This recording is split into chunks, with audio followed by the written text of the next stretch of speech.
In 1861, all of Charleston, from the Battery Wharfs to the Ashley plantations, knew the legend of my husband, Major Rhett Ashford, the second son of the South's largest planter. They said he was a man undone by his wife. For me, he would forfeit the world. When a planter's son humiliated me at a ball, Rhett disarmed him in a dawn duel, standing unflinningly before loaded barrels to defend my honor. When outlaws ambushed my carriage, Rhett braved deadly swamps alone, returning blood-splared at dawn to banish my fear of the dark. Forced into marriage to clear debts, Rhett bought my freedom with half his lands, then rode through a raging storm to snatch me from the altar. I believed I'd be happy forever, wanted to have a baby with him. 3 years into our marriage, Rethy's elder brother Theodore Ashford lay wasting away. And an old Gungle root woman from the Sea Islands told the true mister of the house, Madame Ashford, that only a child born of the family's bloodline through the brother's wife could call him back from the grave. But the brother's wife, Camellia, could not bear that child by a dying man. She would have to bear it by right. The matriarch's grip tightened on her Othony cane. "Send for my second son." A maid ran. The parlor doors closed upon a council of women. In the upstairs sitting room, I laid down my embroidery hoop. The needle had pricked my thumb, and a single bead of blood was rising on the skin. I watched it gather, fall, and stain the white linen of Rhee's monogrammed handkerchief, the one I had been mending for him all winter. The maid came rushing upstairs, breathless, one hand clutching the banister, as if she might collapse where she stood. "Mrs. Eleanor, Madame Ashford has made her decision. She means for Mrs. Camille to bear the family heir by Mr. Rhett." The room fell into a dead, suffocating silence. On my lap, the fresh bead of blood finally sank deep into the fabric, completely drowning Rhett's monogrammed initials in crimson. "Camille? My sister-in-law? How could they be sending her to my husband's bed?" Rhett went from the parlor to the family chapel without removing his greatcoat. He laid his revolver at his own breastbone. "As God is my witness, I would sooner die than betray Eleanor." The chaplain wept. The servants wept. Madame Ashford did not weep. She had me brought down to the courtyard in nothing but my morning dress, barefoot, and made to stand upon the ice-stiffened gravel. "Until my son can honor his brother's line, you will not move from this place." The first hour, my mind was clear. By the second, the cold had moved into my bones. By the fourth, the frost had split the soles of my feet, and thin red ravens crept across the gravel beneath me. I stood 3 days, no bread, no water. The January rain came down once and then turned to sleep and froze upon my shoulders. Madame Ashford set a chair beneath the piazza colonnade and sat, and watched, and waited. 100 yards away, in the family chapel, Rhett had been locked in without food or water or a fire, forbidden to leave until he consented. His mother visited him each morning with the codicil papers in her hand. He bore the cold and the hunger in silence.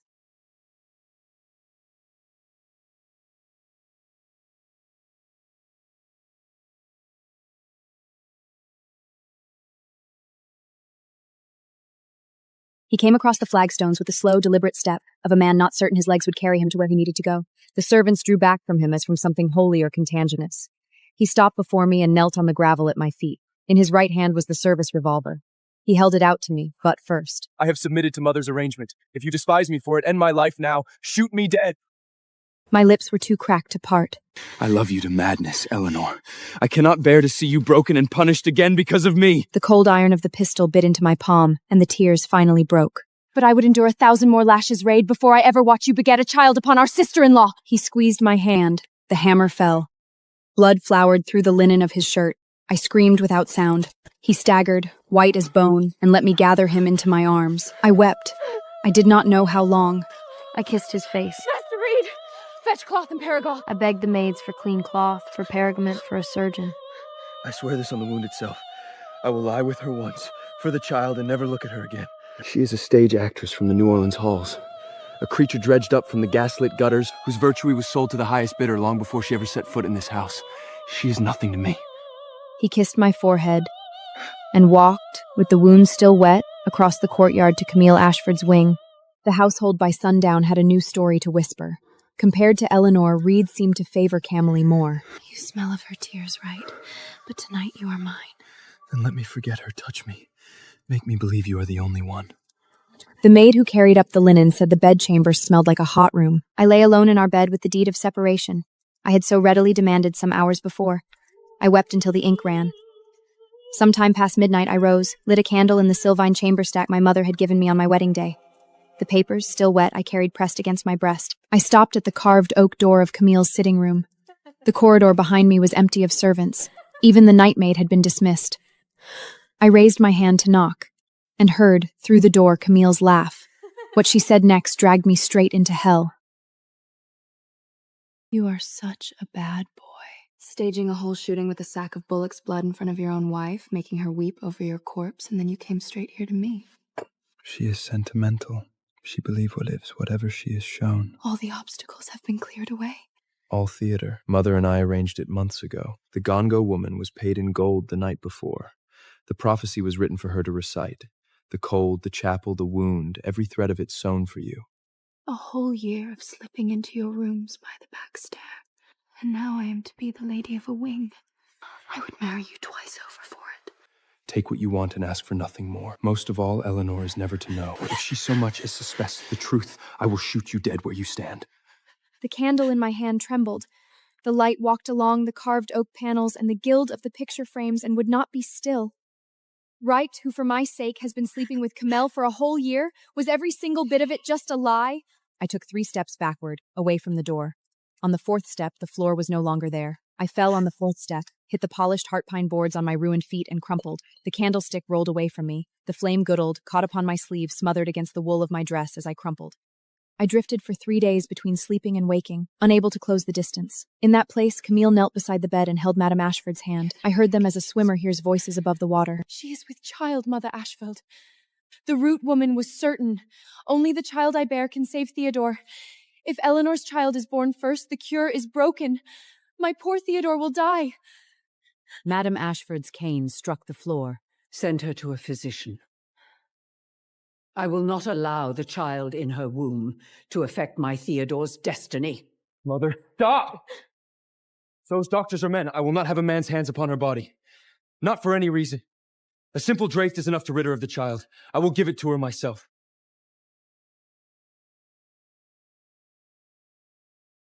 He came to the bedside. I felt his weight upon the mattress, the familiar dip of it.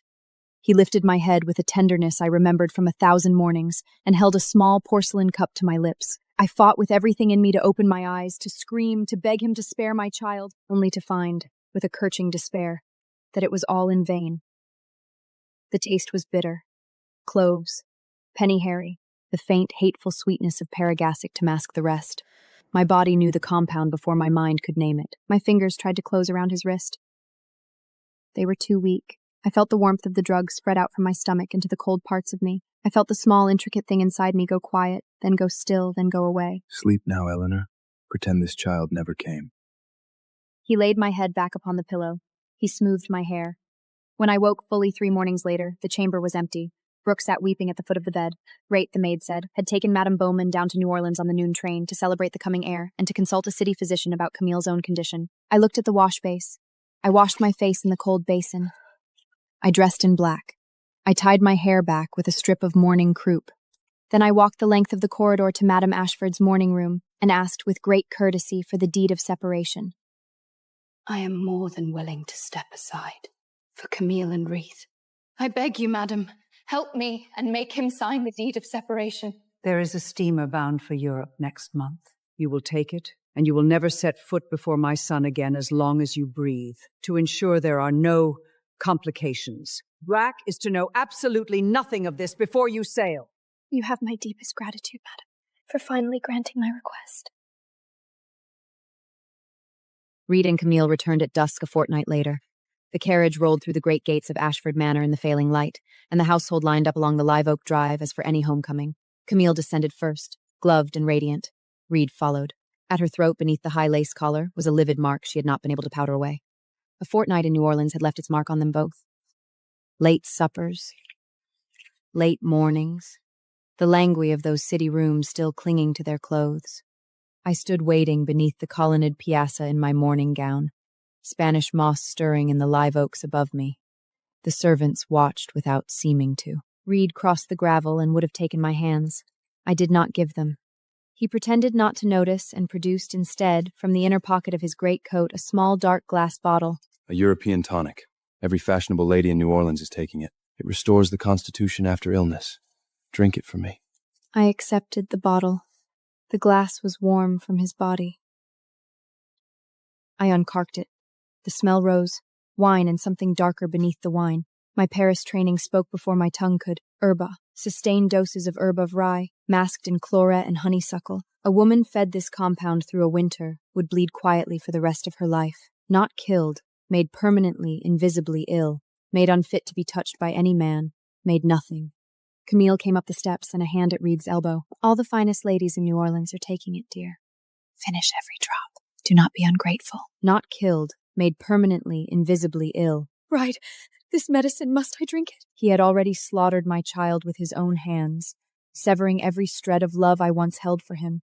Was he truly intent on driving me into an early grave now? I looked at my husband. He met my gaze without lowering his own. There was a flicker behind his eyes, a thing he did not allow to surface. I raised the bottle. I drank it. I drank every drop, slowly, while they watched me, while the cold January wind moved the dead magnolia leaves across the piazza boards. I lowered the empty bottle and set it on the piazza rail between us. I know what this is, and I know what it does. We are done. Right. Before I blacked out, I vaguely saw Rhett panic. What do you mean, done? Before the darkness swallowed me whole, I learned the horrific truth from their whispers. They had traveled to New Orleans to consult a voodoo queen. 7 nights. The witch told them that if they used my bed, this our marriage bed, for 7 consecutive nights, the soul of my slaughtered child would be summoned back, reborn into Camille's womb. They took my room. They desecrated my bed. You are a cruel man, Rhett. That tincture, taken for weeks, will ensure she bleeds dry from the inside out. Her body will wither, and no man will ever be able to lay a finger on her again. Poor wretched Eleanor. Eleanor belongs to me. Even if I never touch her again, I would rather see her rot than let another man possess her. In my half-conscious state, hatred burned so hot that blood seeped from the cracked corner of my mouth. The next morning, not long after Reed and Camille departed, I woke. From my bed, I heard the maids quarreling in the courtyard below my window. She gave up her husband easy enough. Now she wants the south wing on top of that? Some women cannot bear to be parted from a comfort. You watch your filthy tongue. My mistress has bled in this house every day since she crossed its threshold. She has paid for every stone of this place. The voices rose. There was a slap, a scream. Brooke, when she came up the stairs 10 minutes later, had a red wheal across her cheek and a furious set to her mouth. She knelt at the foot of my bed. Miss Eleanor, I am going to the elder master. Mr. Theodore was always kind to you. He will hear me. Brooke, no. You are a free woman, but free papers do not stop a hand that means to fall. Brooke had her freedom papers. My mother had filed them with the city register the year Brooke turned 12. It would not matter in this house. But Brooke was already gone. What happened by the lily pond I learned in pieces from the running of feet and the shrieking of women. Theodore was killed in the lake. Brooke had found Theodore in his bath chair on the South Spiena, taking the weak winter sun between the palmetto and the camellia hedge. She had knelt and began to speak. Camille had come down the terrace steps. Words had passed. Brooke had risen. Camille had pushed. Brooke had caught at Theodore's chair to keep her balance, and the chair had tilted, and the dying man had gone into the cold green water. They pulled him out. He was breathing, barely. He had not spoken. The estate manager came to my door with 2 armed groomses behind him. Madam, your maid is in irons. You are summoned to the Great Hall. I rose. I bound up my hair. I walked the long corridor without permitting myself to limp. I entered the great hall. The doorway was thick with physicians. Madame Ashford sat in the high chair before the hearth, her cane across her knees. Camille stood weeping against Ribe's shoulder, and his arm was around her waist as a husband's arm is around a wife. He stood with his arm around Camille and did not move. Madame Ashford lifted her cane and pointed. Seize the harlot from Charleston. She has tried to murder my eldest son. 2 enormous housewomen seized my arms and forced me down. My ruined feet struck the marble. The skin Madame Ashford heard. Reed moved at last. He crossed the hall in 3 strides and kicked the women aside. Get the hell away from her! No one! Not a single soul! Lays a fender on her! He bent and lifted me in his arms. For one suspended moment, my cheek was against the rough wool of his coat, and I could feel his heart fammering. Then Camille made a small herded sound behind him. Wright set me down upon a bench. He turned. He went to Camille and gathered her against him. Eleanor, you must apologize to my sister-in-law. The matter of the maid will be investigated afterwards. First, the apology. I pressed my bleeding wom flat upon the bench to steady myself. Brooke is a child. She has not the wickedness in her to push a dying man into water. Investigate first. Then I will speak whatever words are owed. Reed's jaw tightened. The apology first. No. A long silence. Madame Ashford's cane tapped the marble once. Then you will be confined to the penitence chamber until you find your tongue. The penitence chamber was where the household sent disobedient servants to be broken. It had a stone floor, no fire, one window so high a tall man could not reach it. I bent and unfastened my shoes. I stepped out of them. I pushed to my feet and walked across the great hall of Ashford Manor in my bare, bleeding feet. Past my husband, past the women, past the doctors, out the side door and across the snowy yard toward the brick outbuildings beyond the kitchen house. I left a line of small red prints behind me in the white. I walked the whole way to the penitence chamber on my own. The smell of pine smoke from the kitchen house followed me across the yard, and somewhere in a wall a mouse scratched, and I let those small things mark the distance. The bolt slid shut behind me. An hour later it slid open again. Camille stood in the doorway, in fresh silk and silver fox, with my river pearl strand around her throat. You are finally at my mercy, Eleanor. Just watch how I break you. Camille came in and sat upon the only stool and crossed her ankles like a lady at a tea. He built me a hothouse for the winter camellials. Did you know that? A glass house with brick paths and a coal stove of its own. He had 100 men dig a cunnet clear from the city springs to pipe hot water into a bathing room he built for me beside my bedchamber. She extended a foot, slipper dangling. He commissioned a music stage in the South Ballroom and sent to Mobile for a troupe of singers. The plans for all of it he drew himself. He told me last night that your hands are cold when you touch him. I knelt on the stone, my ruined hands folded in my lap, and looked at the high, small window. He told me he has not wanted you in a year and was only being kind about it. Camille's prettiness changed. She rose, took up the cold teacup that had been left on the floor, smashed it against the wall, and drew the broken edge across her own white— Help, right, she has cut me— Boots in the corridor. The door flung open. Rhett saw the blood at Camille's throat. He crossed the room and drove his boot into my stomach. I went down without a sound. He carried Camille away. He ordered me to the chapel. 3 days kneeling on the flagstones before the altar. No food. No water. I was to stitch the 51st poem, the Miseranum, onto a square of black-bordered mourning linen. 1 verse for each hour the chapel bell rang, until Madame Ashfield was satisfied that my soul had repented of striking the eldest son's wife. The chaplain set out the rosewood hoop, the black silk flaw, the row of fine steel needles, his eyes refusing mine. By dusk, my fingers would not close without spasm, and I was driving the needle through by pressing the eye against the heel of my palm. By the second evening, the broken skin of both hands had darkened the black silk to a deeper rust. Wash me thoroughly from mine iniquity, and cleanse me from my sin. I could not feel my knees. I could not feel my face. On the 3rd day, the fever took me. I stitched past it. I stitched past the moment the needle went clean through the web of my palm, and a slow bead of blood worked along the thread and bloomed in the linen, darker than the silk. When I fell forward across the altar, and the hoop slid out. I woke to ice water flung in my face, and to Camille's voice telling the servants to drag me into the snow of the side garden, where there were no windows to look out from. I laid there, the gray Carolina sky stretched above me, banned by the bare branches of the did not melt. I lifted one ruined hand to shade my face. My cracked lips moved. A sound escaped me, not quite a laugh, and not quite crying. Soon now, I could leave this place.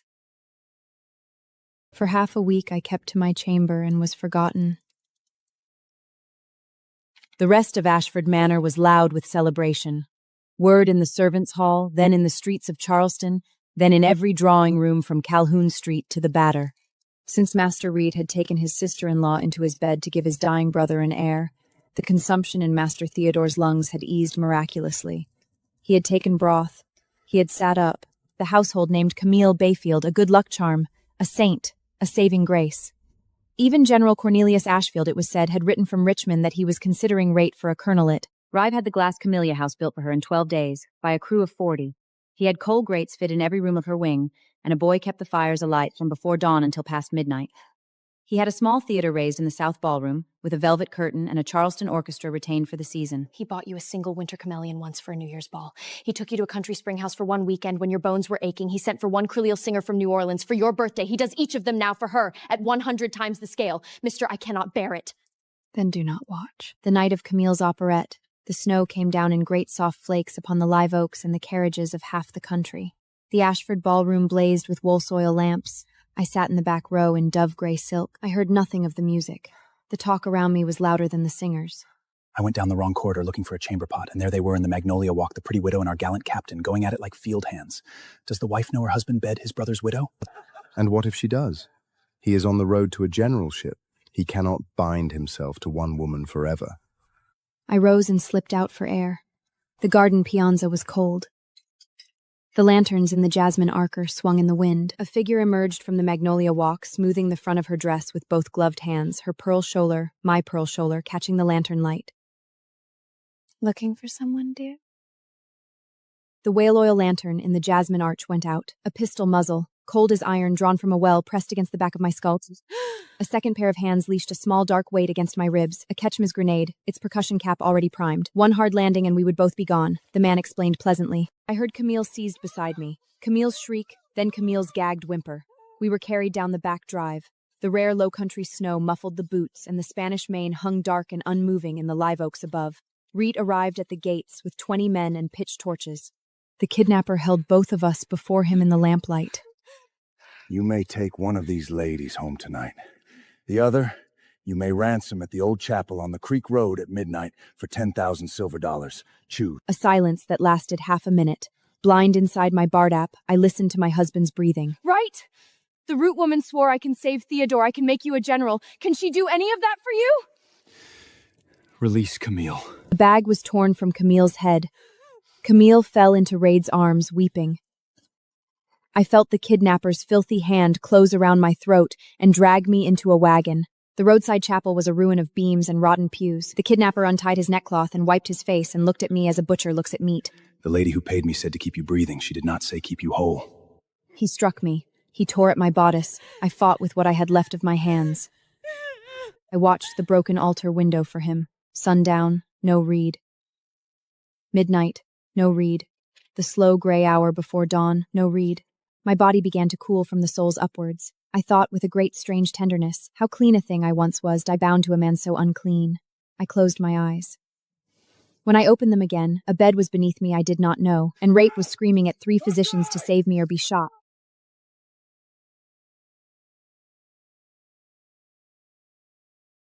Today's my 3rd wedding anniversary with Cyrus Fenton. I know he's not coming home. But like always, I still make dinner. Because today is worth celebrating.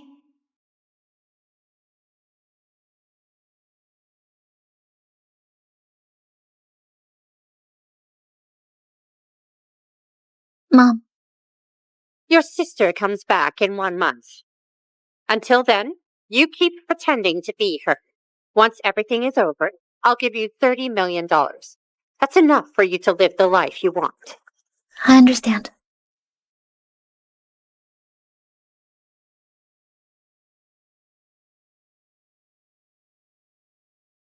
"3 years is finally ending.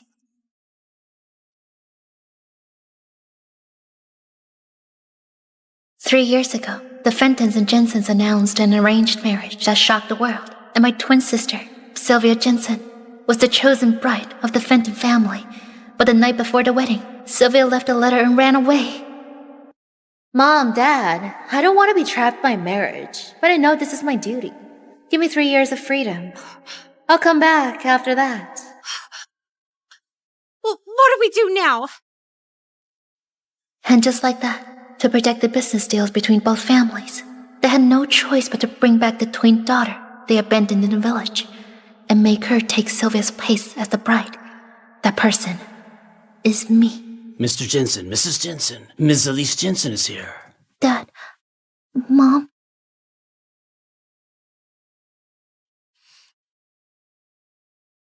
Oh, she stinks. Hurry and get her washed, and then change her clothes. Before you go to Fenton Manor, I have a few things to tell you. Cyrus doesn't love Sylvia.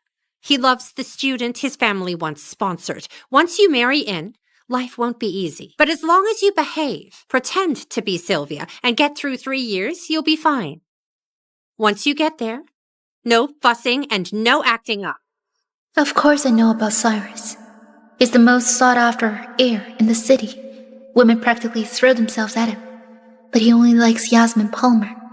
Unfortunately, his family strongly opposed that relationship, so the cold and proud Yasmin chose to break up and leave the country. Did you hear everything I said? Yes, I did.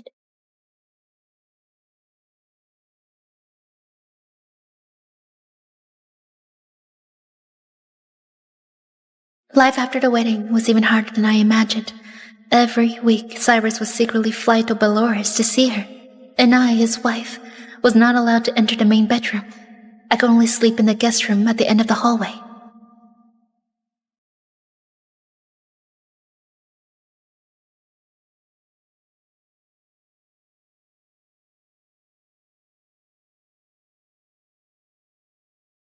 I was always careful, doing everything I could to pretend to be Sylvia. For the sake of the two families, I tried my best to treat Cyrus well. You're back. I made broth for you. Have a little first. Okay. Is the temperature okay? Yes.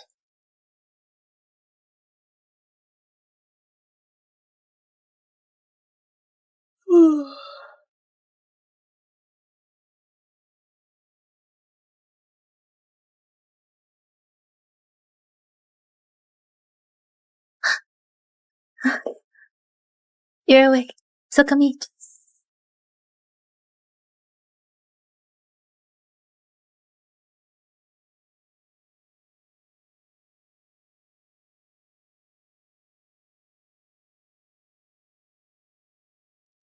Slowly, people in her circle started saying Mrs. Fenton is hopelessly in love with Mr. Fenton, and the way Cyrus looked at me seemed to change a little. I'm so confused. Face to face, it's to a stranger face. Can recognize what's in the Yasmin's photo in his study disappeared. His weekly trips to Belarus also stopped. Suddenly, He started to remember my birthday, see myself is crystal clear. giving me gifts. I found a mirror somewhere in my heart, And even beautiful, started sleeping with me. deep inside my heart.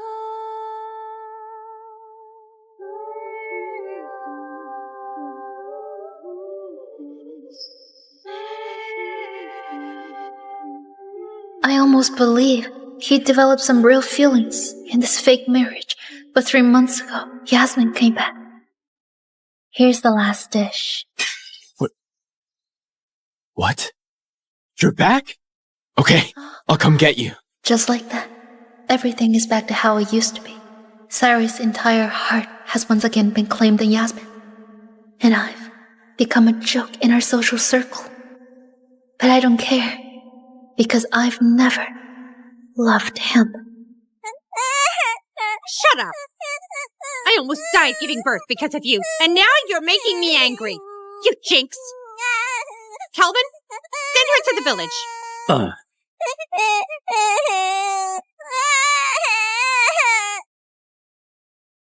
I'm cold. I'm cold. I'm cold. I'm so cold. What do family and love even mean? All I ever wanted was the money and freedom they promised me. 1 more month, and I'll finally get the 30 million for pretending to be Sylvia. I'll leave this city and live a life that finally belongs to me.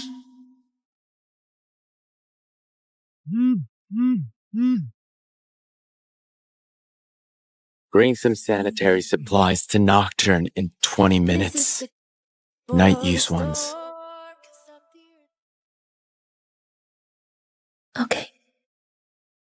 Cyrus, you remember Yasmin's cycle more clearly than your own company's launch date.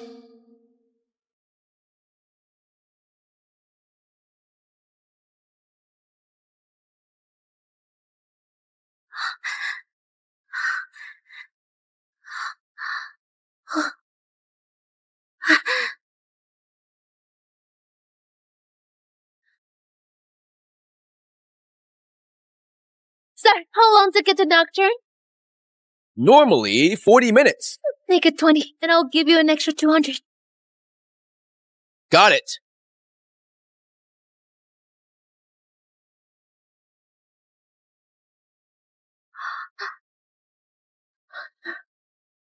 Sir, how much longer?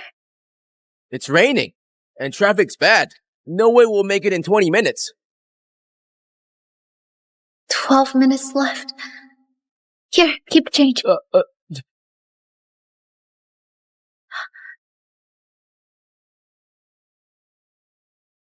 Hey, miss!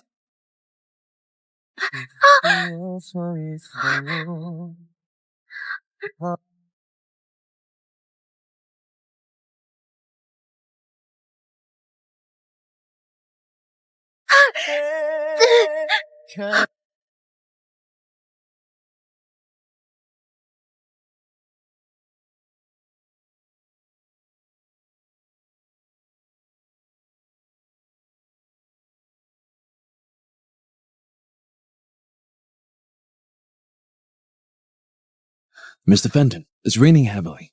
You really had Sylvia bring that stuff here? It's at least 40 minutes from your house to here. Yasmin is in pain. She'll find a way to get it here. True. Everyone knows Sylvia loves you so much.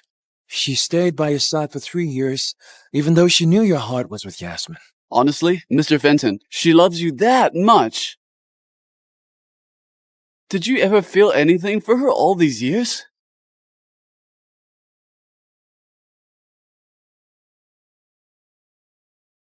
Between Yasmin and her, I will always choose Yasmin, no matter what. Okay. Mr. Fenton, you're truly loyal. That's right. Cheers.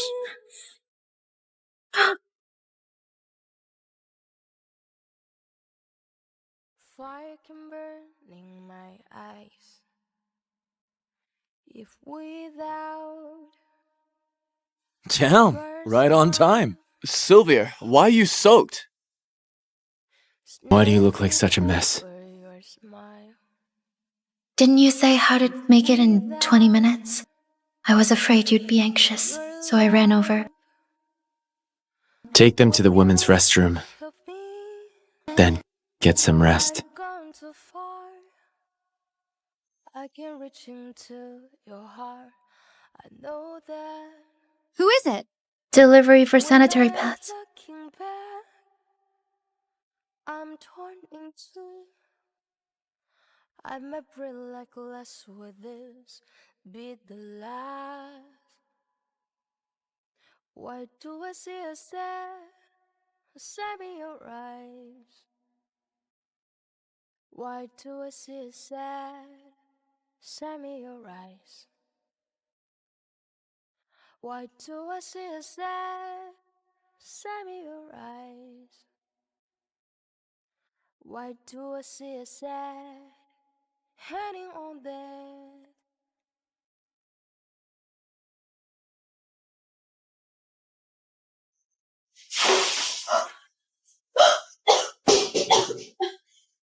Cyrus, what are you doing? Tell me, why did you splash cold water on Yasmin? You know she's on her cycle. What? In the restroom, you dumped 2 buckets of ice cold water on her, and you're still pretending? You've been acting so well these past few months, just to wait for this moment, right? She's in the hospital now! I didn't do it! Has being good to you made you misunderstand? Listen up. This is just an arranged marriage. There are no real feelings between us. I can't give you the love you want.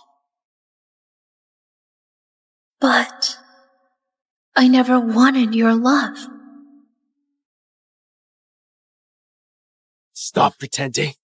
You dumped 2 whole buckets on Yasmin. You only got hit by 1 basin. Get to the hospital right now and apologize to Yasmin!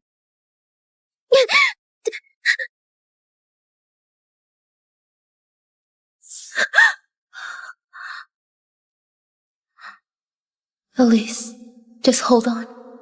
Hold on. You're almost free.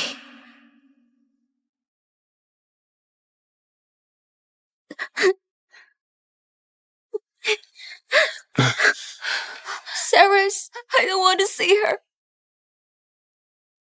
Don't worry, Yasmin. I'm here so no one will dare bully you. Sylvia Jensen, hurry up and apologize. Miss Palmer, are you sure I poured 2 buckets of water on you? Miss Jensen, it's fine if you don't want to apologize. I never planned to make you do it. I know I've been spending time with Cyrus lately, and it's normal you to feel upset. But what you have is only an arranged marriage. He's never loved you. If it weren't for me not being a good enough match for him, he would never have married you. I told you to apologize, not to provoke her. Hurry up and apologize!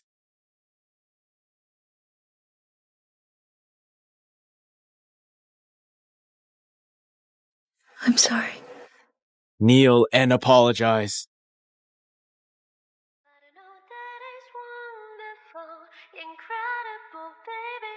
I'm sorry. Stop. Since you dumped the water on her, you look after her until she is discharged.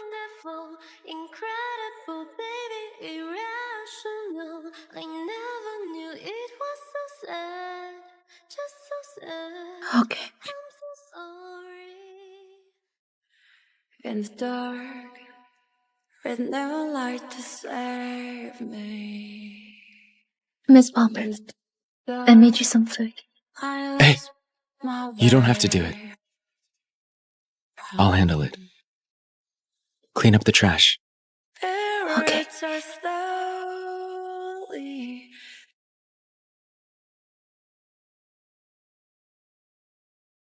Miss Jensen, could you wipe my feet? Sure.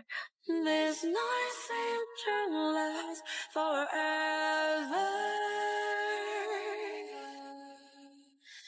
Am I meant to be in the dark? My goodness, I've never seen a wife this generous. It's been days, and she's taking care of her so intently. This is so rare. You don't understand. This is the highest form of love. She loves Mr. Fenton so much that she even takes care of the women he likes, just to get a little more of his attention. Ah, it's pitiful.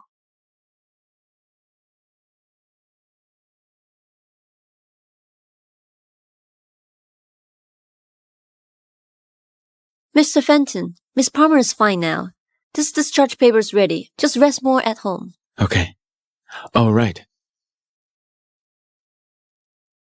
These next few days, I'm taking Yasmin on a trip. Don't call me. Miss Jensen, you've taken great care of me. Let's exchange numbers.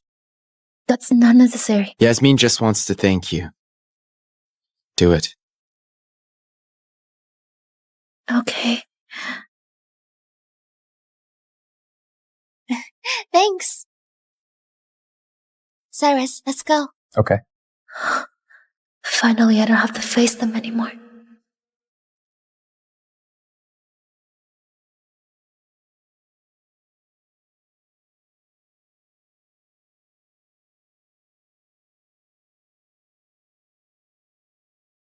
Cyrus brought me to Newberry.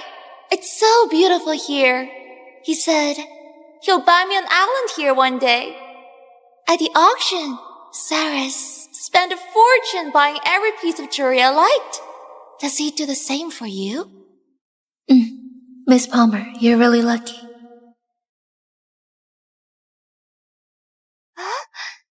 What?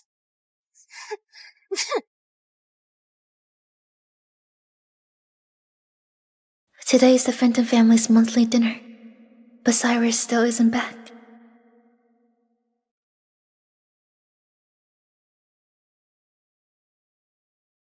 Well, isn't this interesting?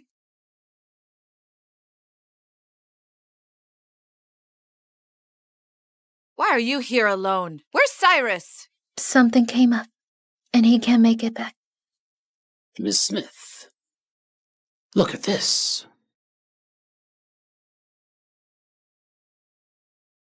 Sylvia Jensen, come with me to the study.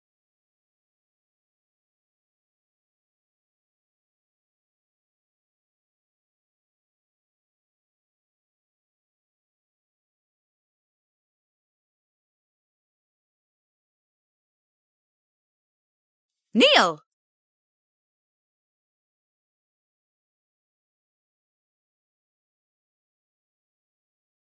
Useless girl. You can't even hold on to your husband. Now I'll give you 2 choices. Call him and make him come back. Or be punished. Even if I call, Cyrus won't return, and I can't interrupt his time with the woman he loves. If he gets angry, the business deals between our families could fall apart. I choose to be punished. Say that again. I choose to be punished. Go ahead. Very well.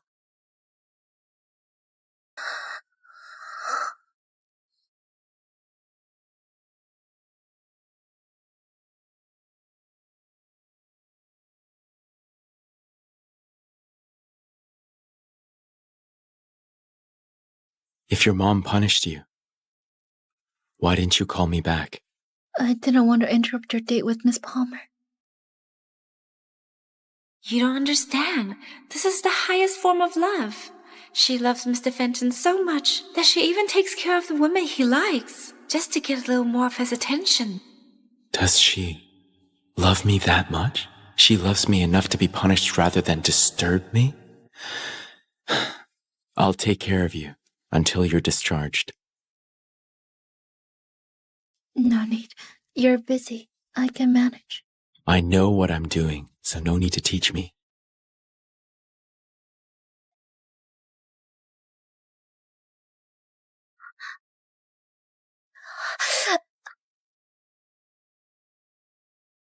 There's urgent work at the company. I'm heading back. Go back on your own. Miss Jensen, you forgot your medicine. You have to apply this every day on time, or it will leave a scar. Thank you. Mr. Fenton stayed with you the entire time. Hang in there, okay?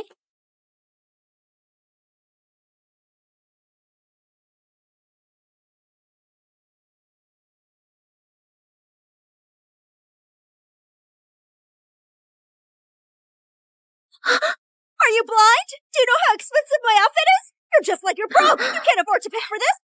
Move aside!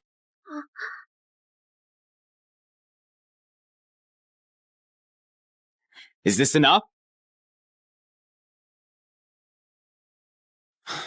Honestly, you're just the same. Didn't our families give you money? Why are you dressed so poorly? Come on, let's buy some clothes.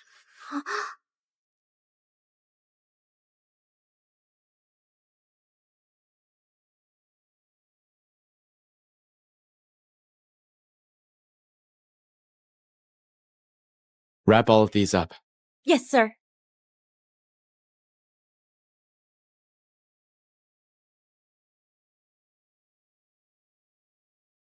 Cyrus? Yasmin? Didn't you say you were in a meeting? You don't have to love me. But how could you lie to me? I shouldn't have come back and interrupted you too.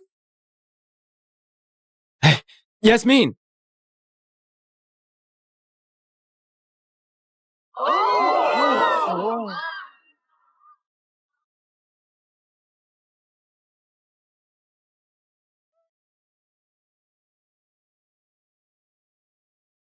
Move aside.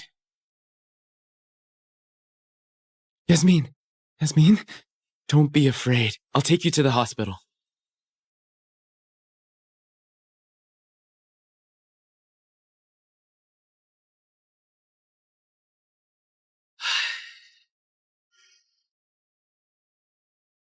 How is she? The patient is bleeding heavily. We need an emergency transfusion, but she's RH negative. The blood bank is low on her type.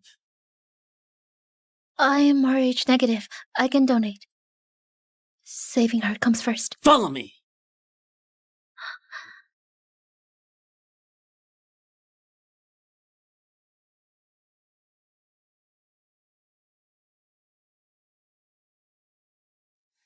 돌아보면 항상 거기 서 있던 너 밀어내도 어느새 넌 내 앞에 다가와 Just how much does she like me? 내 손을 잡고 작은 행복까지도 Let's go. 내게 줄게. Don't worry. She'll be okay. You should head home first. I'll stay here. Miss Palmer misunderstood us. When she wakes up, I want to explain it to her. Do you really like me that much? The procedure went well. Once the anesthesia wears off, the patient will wake up.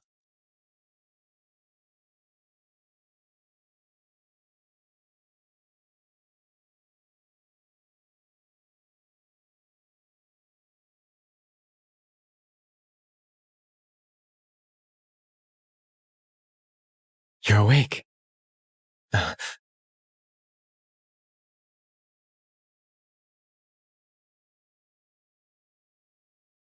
Did you bring her here? So I give you to my blessing? Miss Palmer, you misunderstood. Cyrus did have a meeting that day. Buying clothes was just a stop along the way. It wasn't a date. It's an arranged marriage. There are no feelings between us. What's your proof? Proof you don't have even the slightest bit of affection for her. What do you want?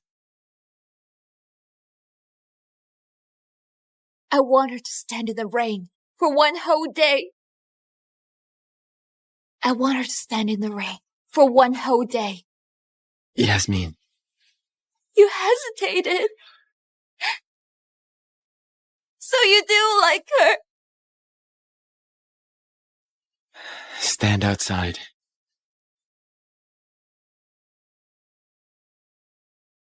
I don't want to say it twice.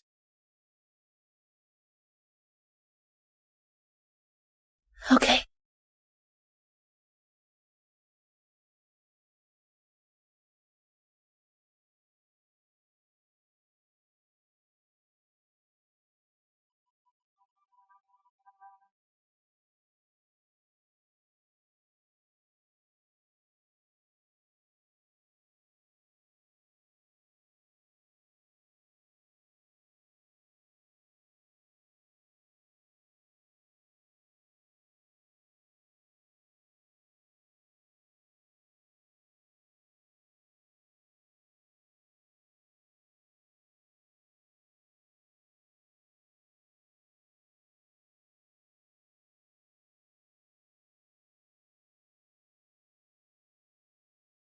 Cyrus.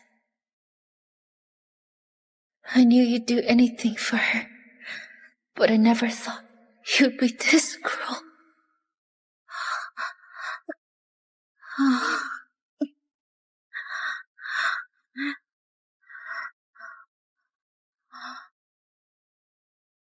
You jinx! Send her to the village.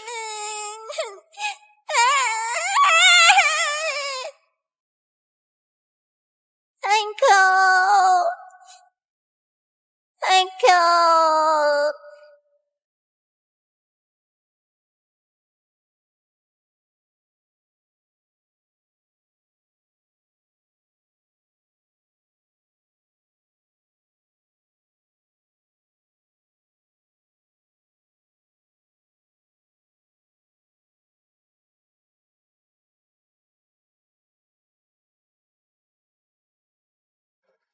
Just hang in there. Soon I'll be able to leave. Did you say you're leaving?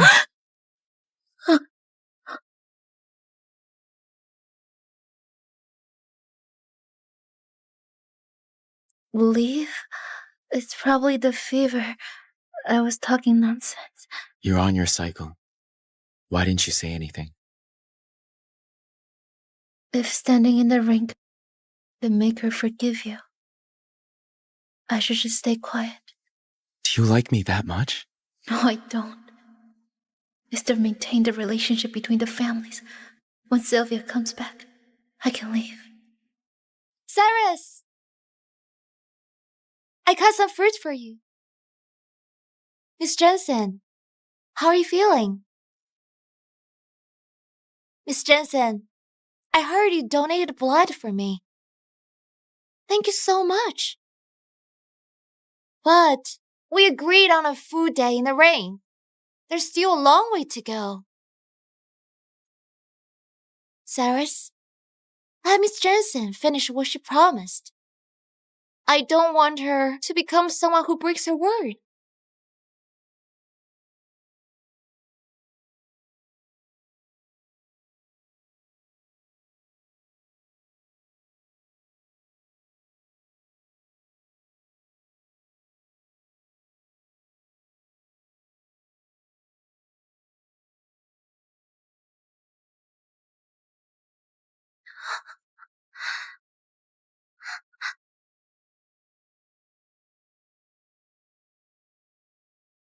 Is it good?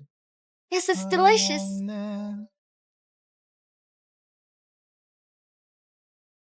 Cyrus, you've been feeding me this whole time.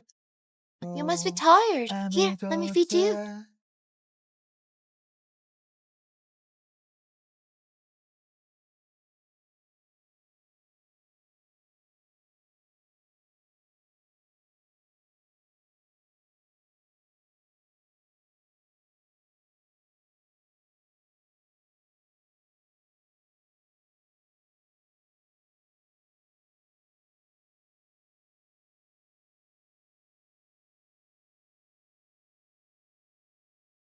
I need to take this call.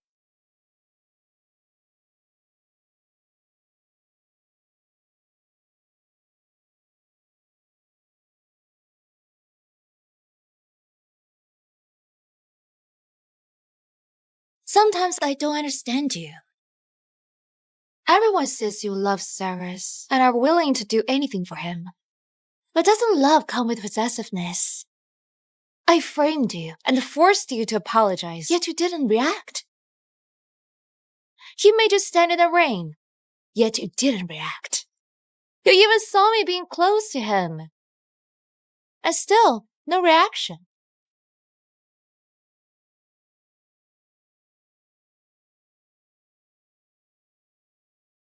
Do you truly like him?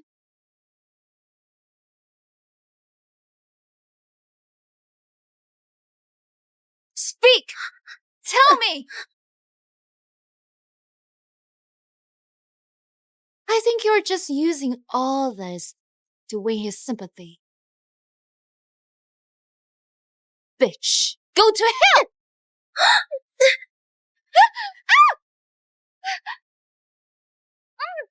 Yasmin!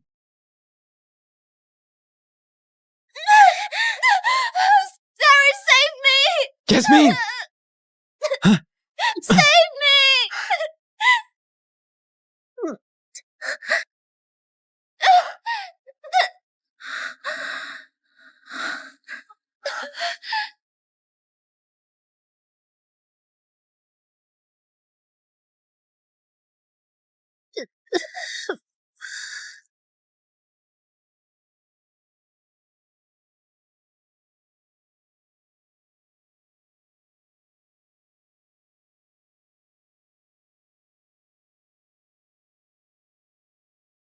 You're finally awake.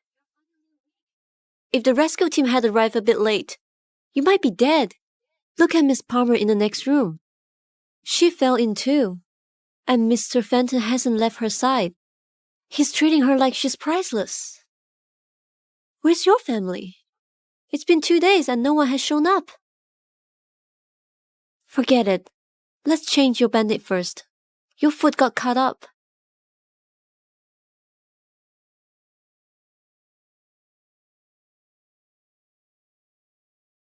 Out! You pushed Yasmin into the water. Yasmin told me. I didn't. Are you denying it? She fell into the water when she was young, leaving her traumatized. Sylvia Jensen, you used to be so tolerant.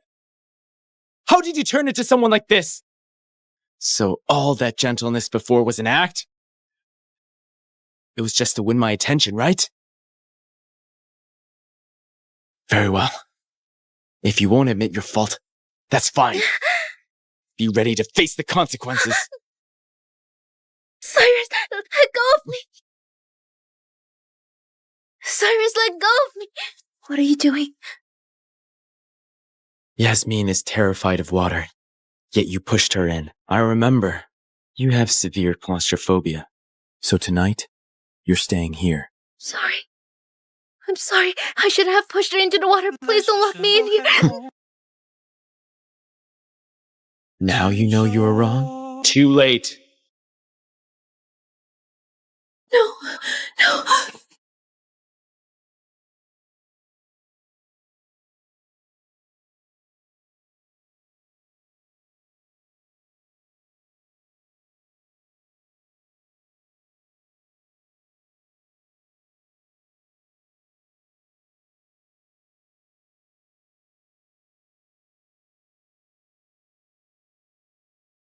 Elise, hang in there. This is the last night. You can finally leave tomorrow.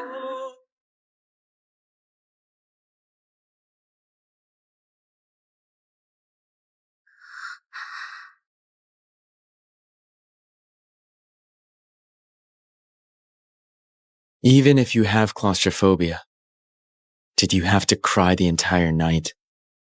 Yes, may let a mouse in here. She would never do something like that.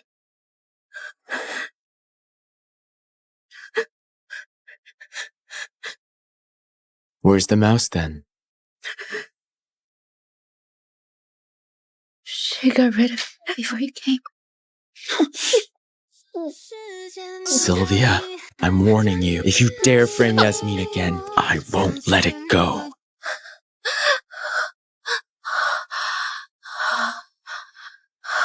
I'm staying with Yasmin for a few days. Stay home and don't cause trouble.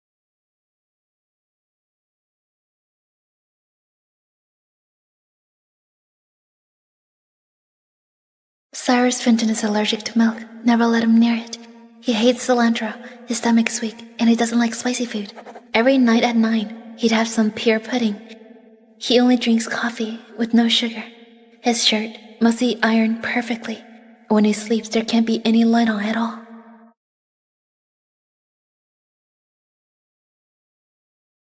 Thalia! Miss Jansen, you asked for me? Pass it back to me tomorrow. Mrs. Fenton, what is this? Just do as instructed. Okay, don't worry. I'll keep it safe.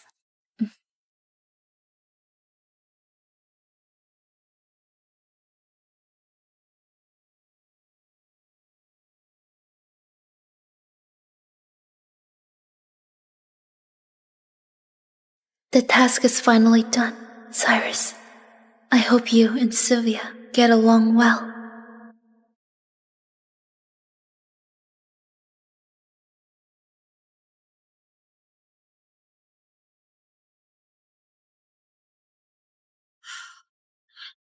Hey, Sylvia!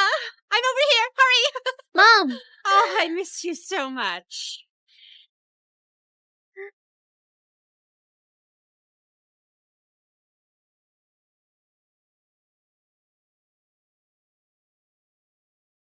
Elise, it's been so long. How are you still so plain and dull?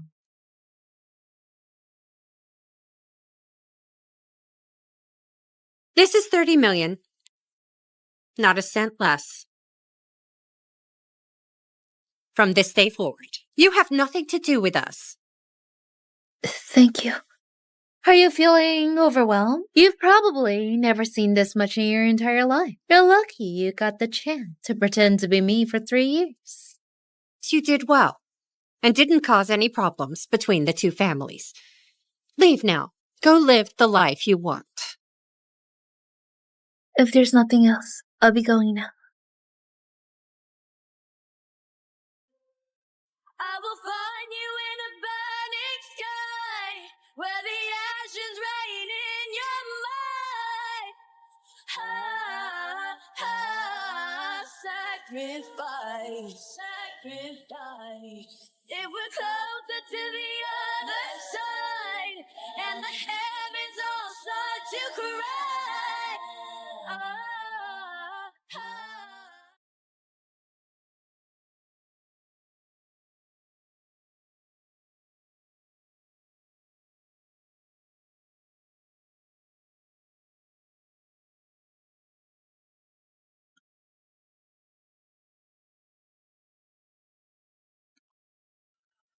Hi, Isabella. When are you and our daughter coming back? If you want to save your wife and daughter, bring $2 million to the ping location. Hello? Hello?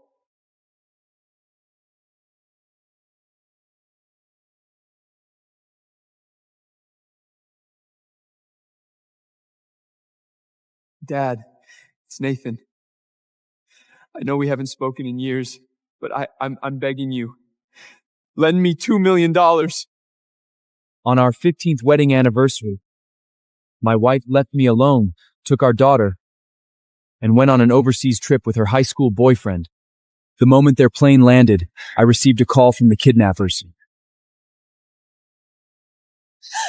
Nathan, honey! Daddy, please save us! $2 million, all cash. Let them go.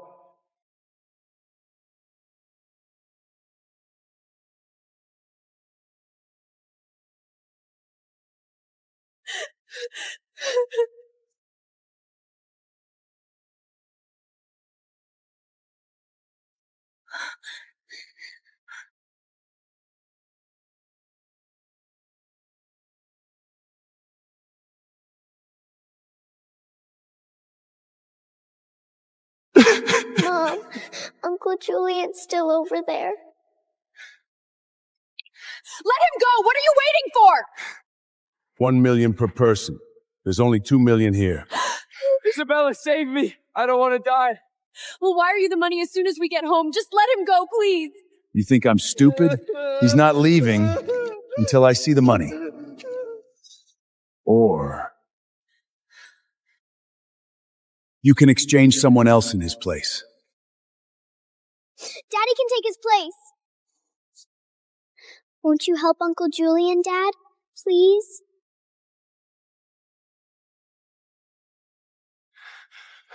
Sophia, what are you saying? Today is Uncle Julia's birthday, Daddy. Didn't you always tell me to be kind? Sweetheart, what about me? It's your mother and I's wedding anniversary today. We'll come back for you. And Uncle Julian can definitely raise the money. Mom, say something! Maybe she's right. We can celebrate our anniversary next year. It's Julian's 35th birthday. It only comes once. How can you ask me to do this? Please, can you just cooperate for once? I'll get the money and I'll come save you, I promise. Enough! Make up your mind. Or I can just kill him right here. No, please, no. No, Julian. I've been a good wife to you for 15 years. I'm begging you for the first time. Please, I'll do anything you want! Dad, if Julian gets hurt, Mom and I will never forgive you, never forgive for the rest of our lives. Anytime now! No, please, honey! Fine. I'll take his place. Get him!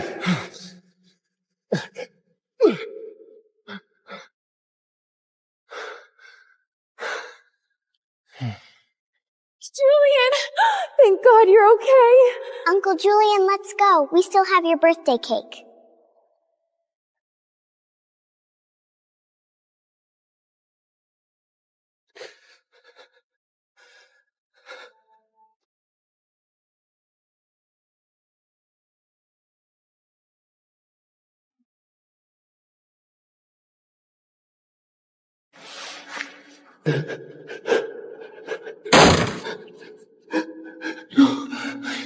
Please, not again! Get up. Your family came in with the ransom money. You're free to go.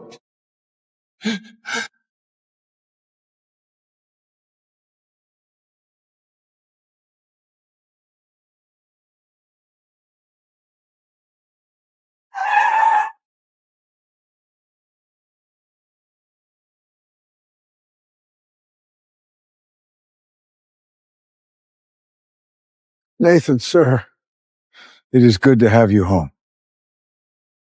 When I heard someone from my family had come to redeem me, I really thought it was my wife. It's your father, Mr. Whitney. He has been searching for you this whole time. 18 years ago, for your wife's sake, you cut ties with him completely.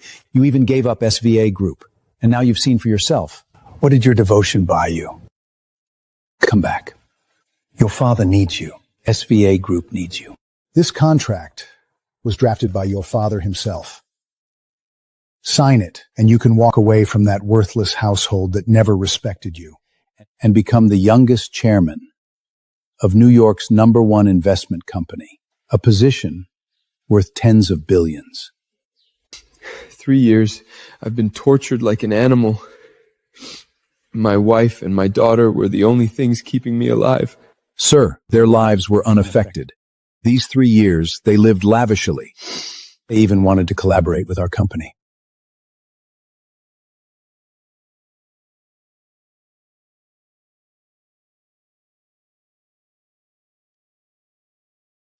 "15 whole years. I gave them everything. And they couldn't even be bothered to come save me ass. Before I make my final decision, let me go home."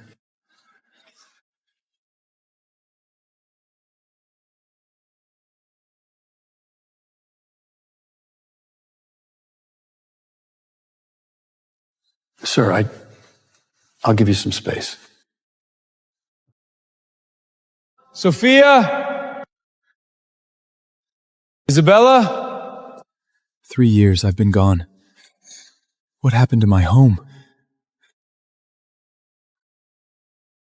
What the fuck? Who are you?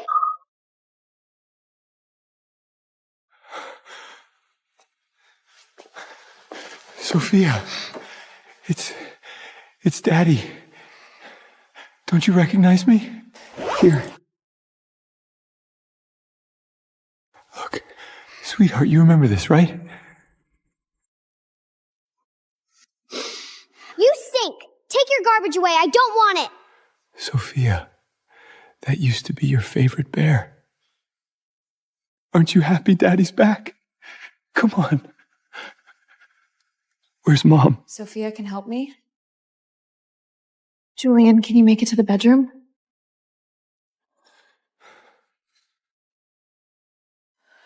Honey, you're back?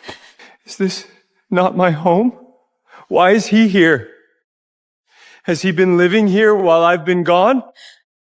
Honey, it's not what you think. Please, just let me explain.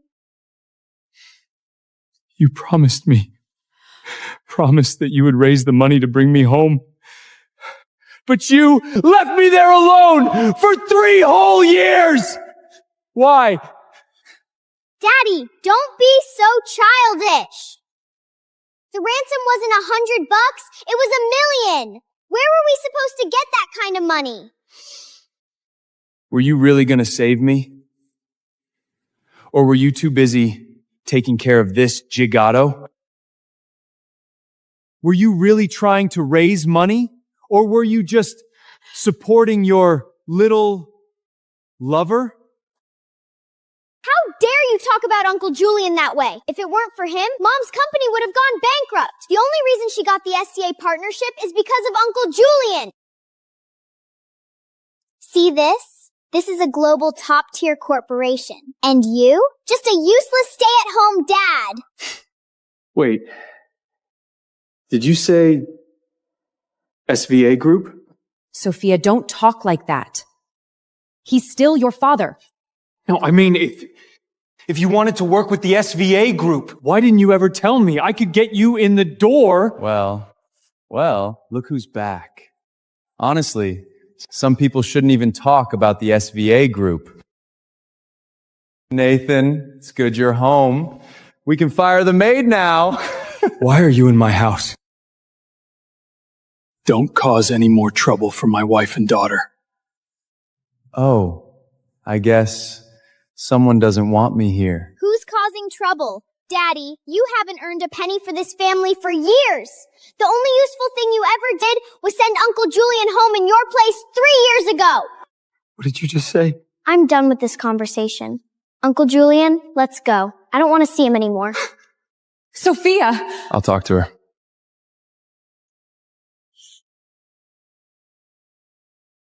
Uncle Julian, I'm not wrong. My dad is a loser. I know, but he should have a little dignity. Even if his dignity isn't worth much, still, you should be gentle with him, okay? I'm sorry. I'll remind Sophia to be nicer. And Julian's only acting this way because he helped me secure the SVA partnership. Don't overthink it. But he's wrong. Isabella, I'm dizzy. Can you help me into the bath? Nathan, please sleep in the storage room tonight. Julian's not feeling well. Isabella, wait! Isabella!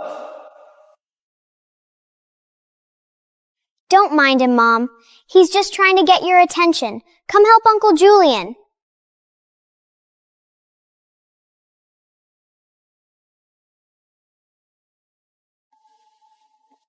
Isabella, I hope you don't regret this.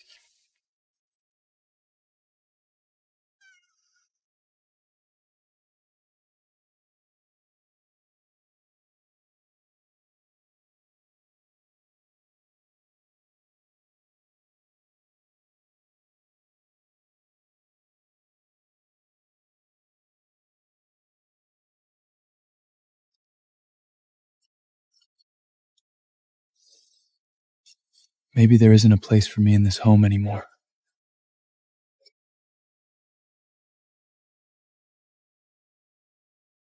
My pajamas. I left them in the bathroom.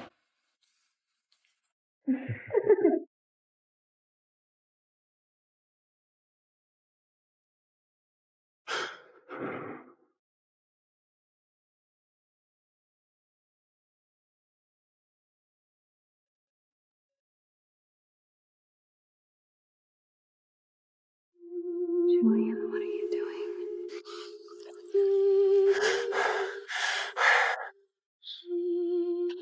Have you made your decision, sir? Pick me up in 3 days.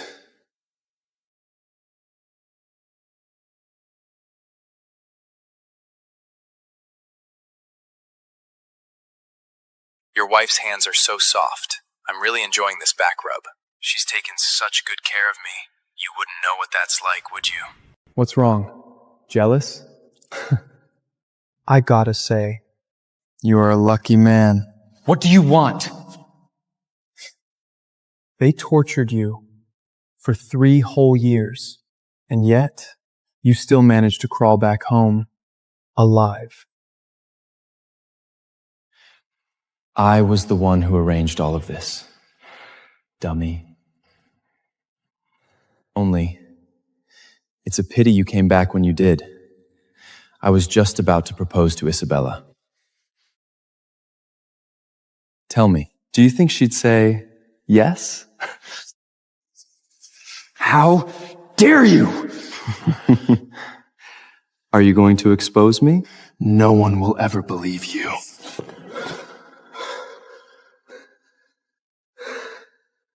Julian, where are you? Nathan, believe it or not, even if she had to choose all over again, she would still abandon her husband of 15 years. and pick me.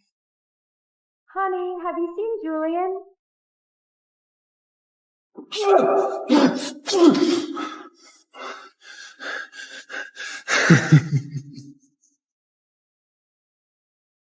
Julian! No, please stop! I didn't steal Isabella from you! Uncle Julian. Nathan! Mom, Dad just fell. He'll be fine. But Uncle Julian's bleeding. We have to help him. Julian, hang in there. I'll get you to the hospital right away. Isabella, forget it. Nathan is upset with me staying. I should just go home on my own. No! You're hurt too badly. We can't lose you. Get up and say you're sorry to Uncle Julian, now!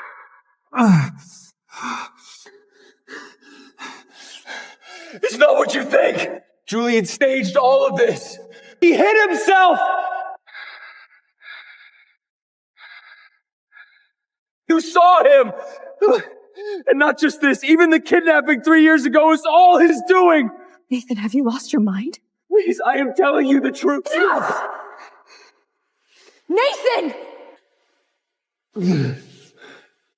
You've truly disappointed me. Just trust me on this. For the sake of our 15 years together. Not unless I'm stupid enough to believe someone would slap themselves bloody just to frame you. Nathan, you're delusional. Julian, let's go.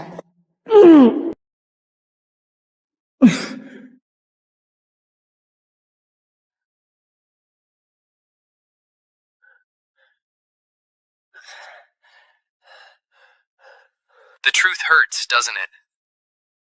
No one loves you anymore. Fuck off, loser. You're right. I lost. Goodbye, Isabella. Sophia. I'm done with this family. Good thing you came in when you did. Your injuries were pretty serious. Any later and you might have been paralyzed. Where's your wife? She's busy. Busy taking care of another man.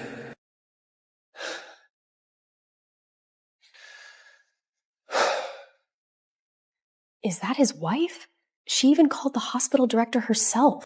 And it's not like his injuries are serious. They really make a handsome couple, don't they? Leaving your seriously injured husband to take care of your lightly injured lover. Isabella, you never loved me at all, did you?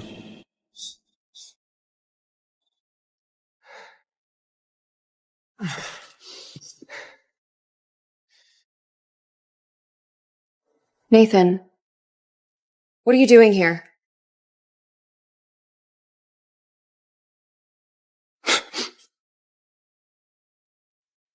I'm hurt too, Isabella.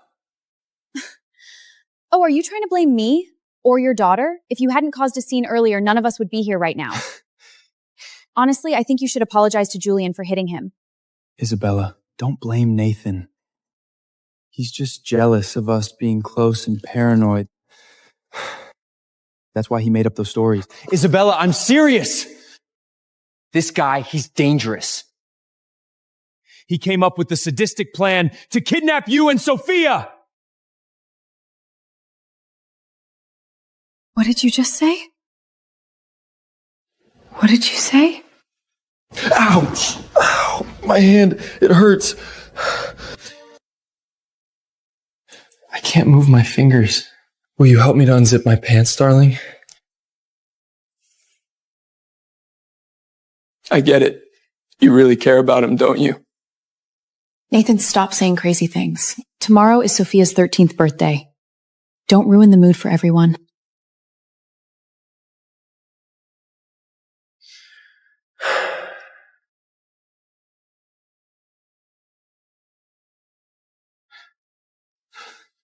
So this is it. I'm done. From today on, I live only for myself.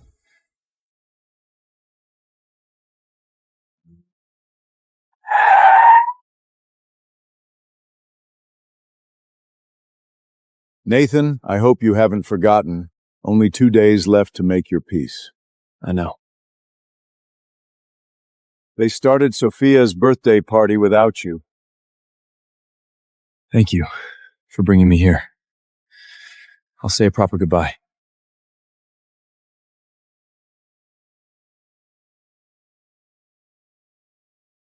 That must be the cake. I'll get it.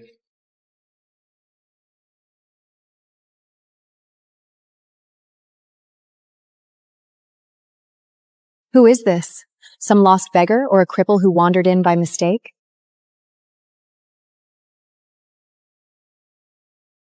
Nathan? What's going on?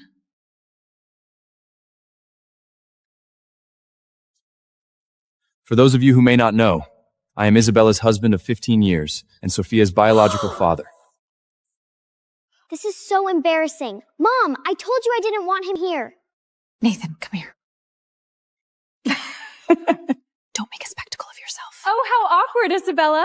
All these years we thought Julian was your partner. Turns out this limping nobody is your husband?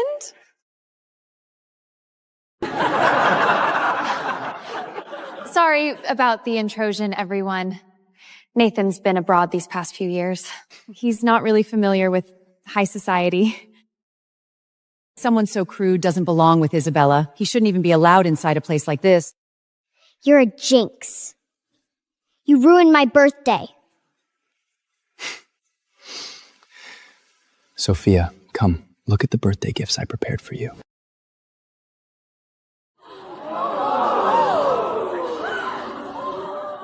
This, I had it custom made for you. A pink butterfly birthday cake. I recognize that cake. It's at least 6 figures. Wow. And this,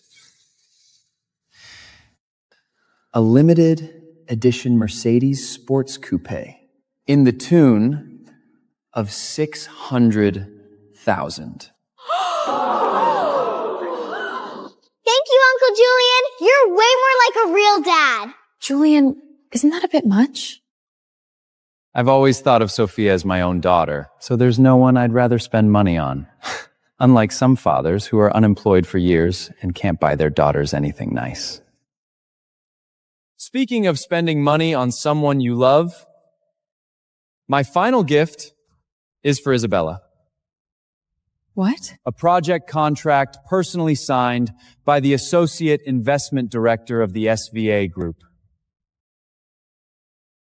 for $20 million. Only a gift like this is worthy of our many wonderful years together, Isabella. Wait. Isabella, that contract can't be real. Nathan, I think I know how hard it was to secure this contract. What I'm saying is the signature of some low-level investment director doesn't mean anything. Contract is not official until the CEO of the SVA Group signs it. Is this a joke? How the hell would you know anything about the SVA Group CEO? Don't ruin this for me just because you're jealous. I'm not joking. That contract is not legally binding. Don't listen to this crap. He's never set foot in an office, much less run a business. Pathetic.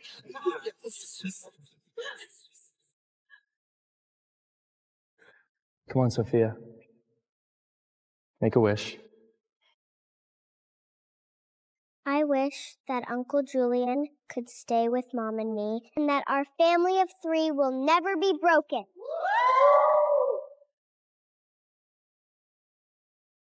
Oh my God, Isabella is so lucky to have a good man like Julian to take care of her. I heard Julian was Isabella's first love. She's known him longer than her so-called husband. Julian has shown so much generosity today. I propose a toast. Isabella, why don't you give him a kiss? First, to thank him, and second, to relive your first love's kiss from 20 years ago. Sound good? I love that idea! Kiss, kiss, kiss! Kiss, kiss, kiss!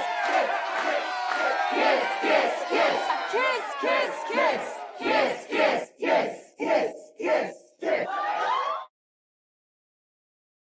Kiss, kiss, kiss, kiss, kiss, kiss! Oh, right. I almost forgot Nathan's still here. Hey, Nathan, you don't mind, do you? Julian, I don't think we should do it. My husband looks pretty upset. It's just a kiss on the cheek. What kind of man would be petty enough to make a fuss over that? Exactly. I want to see Uncle Julian and Mommy kiss too. Besides, everyone brought me a gift except you. So why not count this as my birthday present? Kiss! Kiss! Kiss! Kiss! Kiss! Kiss!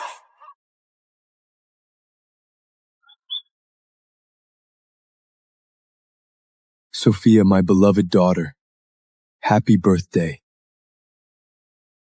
Isabella, I wish you're happy. Sir, the car is ready. You should leave now. It's time.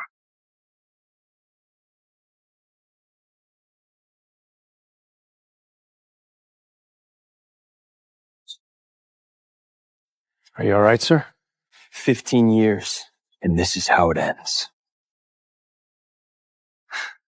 Let's go. I want to see my father. Yes, sir. Wait!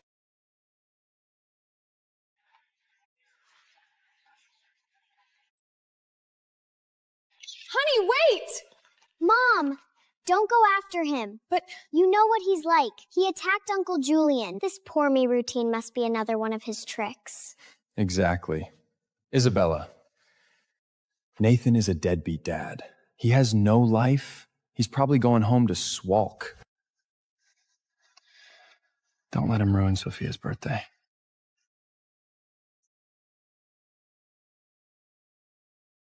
Are you all right, sir? 15 years, and this is how it ends. Let's go. I want to see my father. Yes, sir.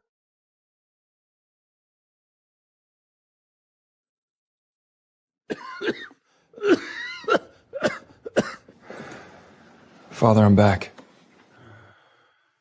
All these years, your father has been running the SVA group on his own. I advised him to hire professionals, but he only trusted you. Because of this, he's been admitted to the ICU several times. I'm sorry, Father. I won't leave again, I promise. If you're going to take over the company, you'll need support. That's why I've selected several marriageable candidates for you. Take a look.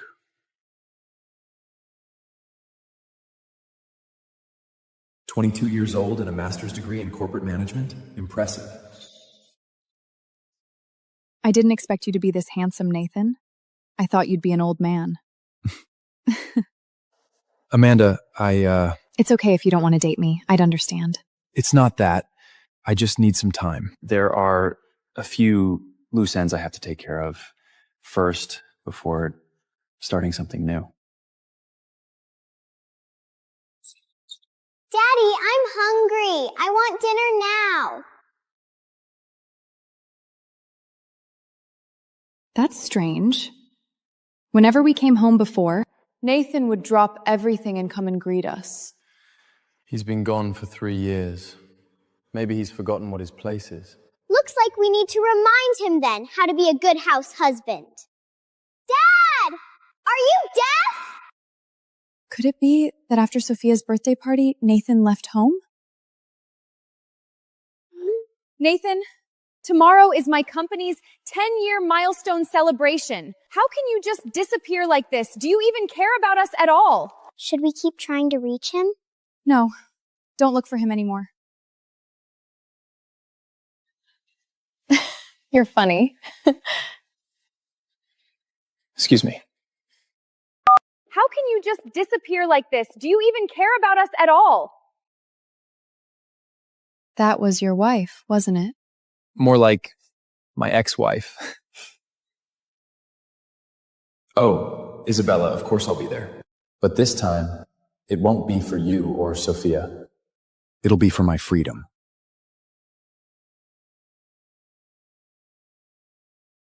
Prepare the divorce agreement.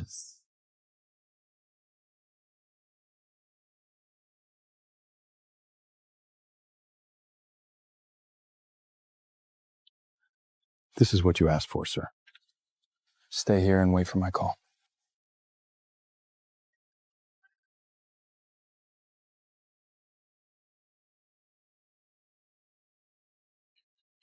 Mom, Daddy's here. I was just fixing his collar. About what happened at Sophia's birthday. You're not still mad, are you? What if I am? Mommy, we're the ones who should be angry. Yeah, she's right. Are you ready to apologize to Julian? Whatever. I'm only here for this. Sign it. What is this?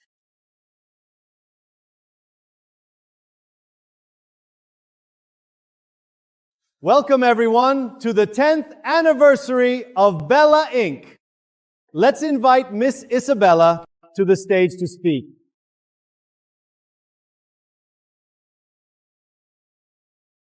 From the beginnings of Bella Inc. till now, I must thank one person, someone who is irreplaceable in my heart. He has been there for me through all the behind the scenes. When I needed help most, he was there. And when I felt utterly lost, he encouraged me. So heartwarming, isn't it? If Isabella describes him this way, it has to be her devoted husband, right? Exactly. He is Julian. Nathan, what were you expecting? You knew this outcome all along.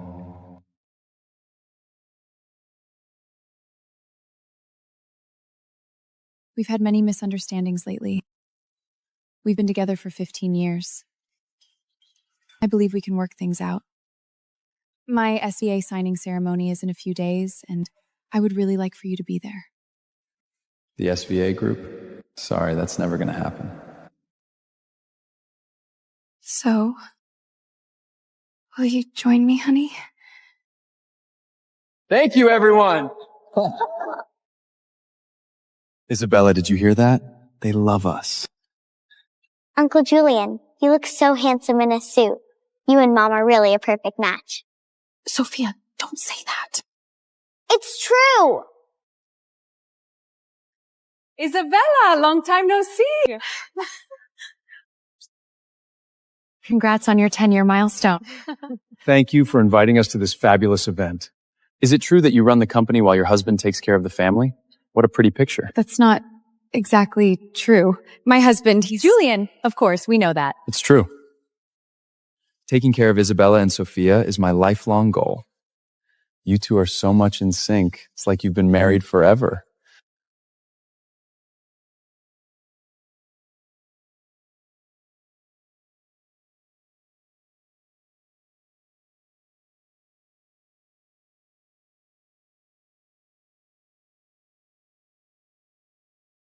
Code Orange. An Apex Star Beast has breached the perimeter. All stations, this is Command. Emergency Directive Omega. Fire.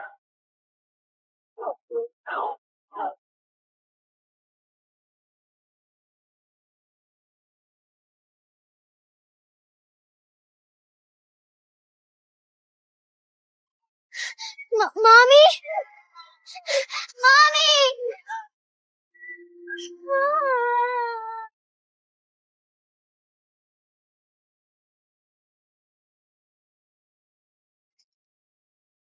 Thank God the mech is here. We're saved.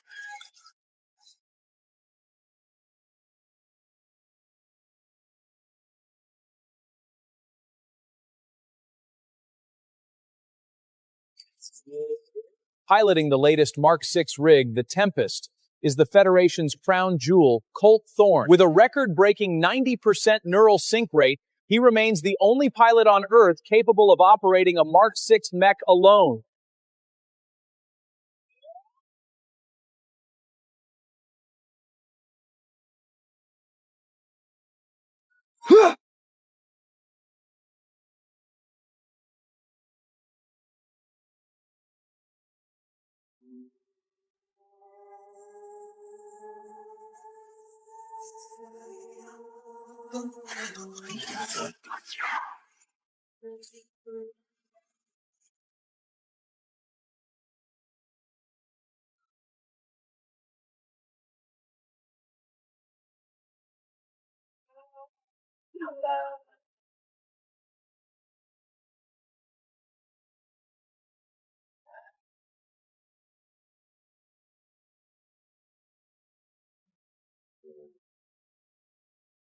Look, Colt did it. He did it again. He saved all of us. Incredible work today, Colt. You saved the world again. But I have some bad news. Swarm of Star Beasts just hit the town where your parents live. What did you say? I'm sorry, kid. We've already dispatched. Come on, faster!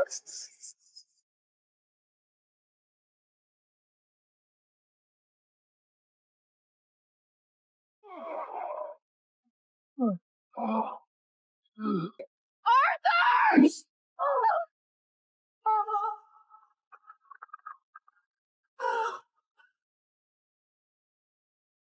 Eileen! Eileen!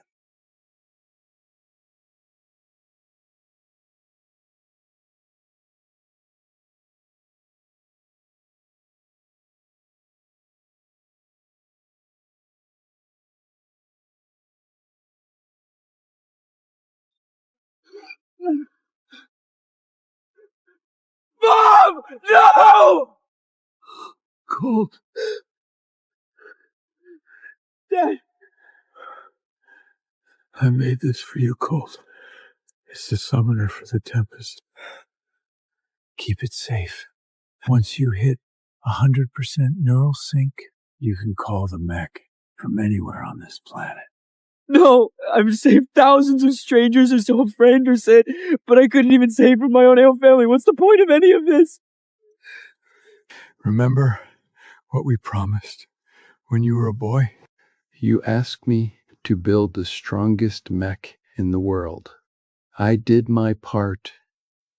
And this is your calling, Cole. And your mother and I, we're proud of you.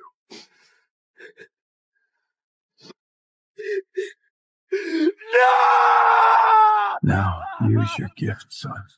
Protect this world.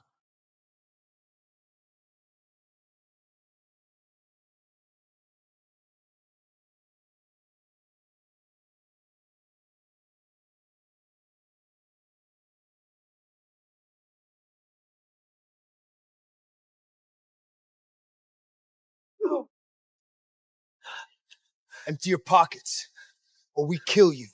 Kill me? Yeah, do it. I'm tired of being alone anyway.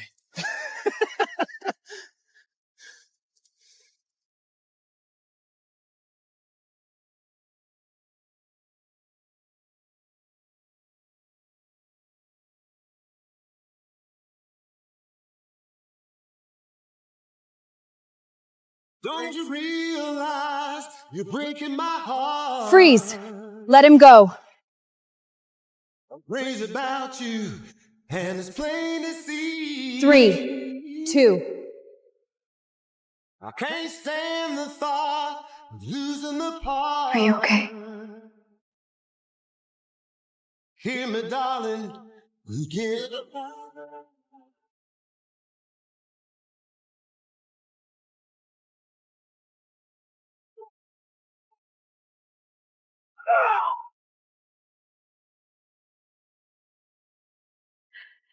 Hey!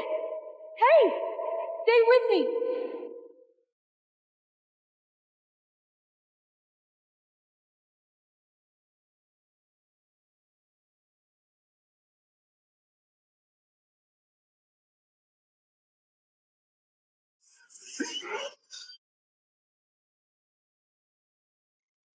You fight like that and still call Colt Thorne your hero? You will only embarrass the genius who solo piloted the Tempest and took down the Apex Star Beast. He's right. Get yourself a new hero. Because Colt Thorne is just a worthless piece of trash who couldn't even save his own family. Shut it, Colt! You're a useless nobody who can't pilot shit. Just because you got the same name as Colt Thorne doesn't mean you can run your mouth about my hero! Colt Thorne's neural sync is 90%. That's legend-only territory for pilot high-level mechs. Us Revos, we own Arcadia City. But against Thorne, we're nothing. And you? You're just the janitor of the Revos. Know your damn place. Watch out! At your current sync rate, you can't handle the elbow core vortex drive. Unless you're trying to bow to your opponent. Shut up! You know absolutely nothing about rigs! Holy, Colt actually called it.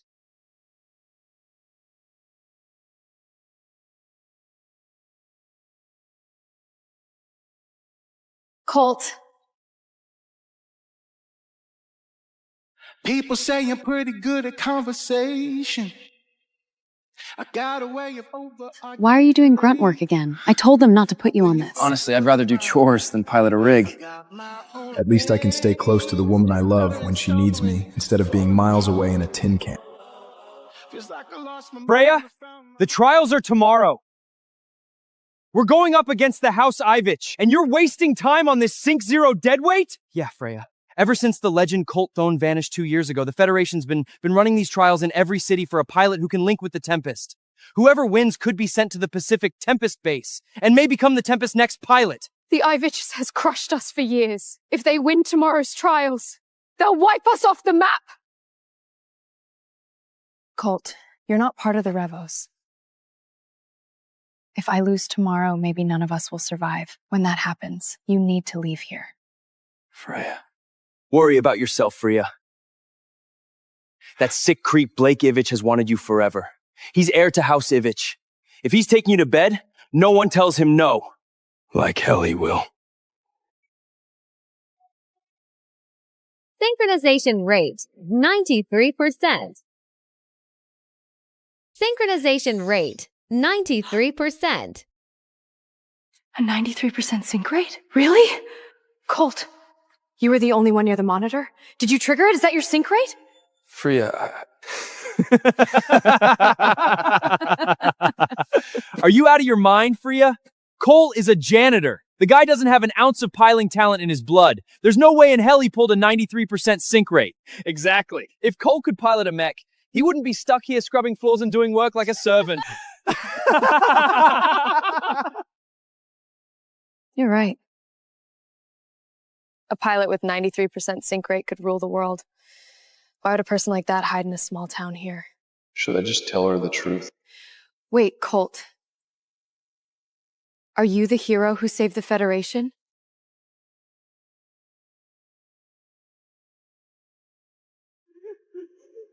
Mom! No! No!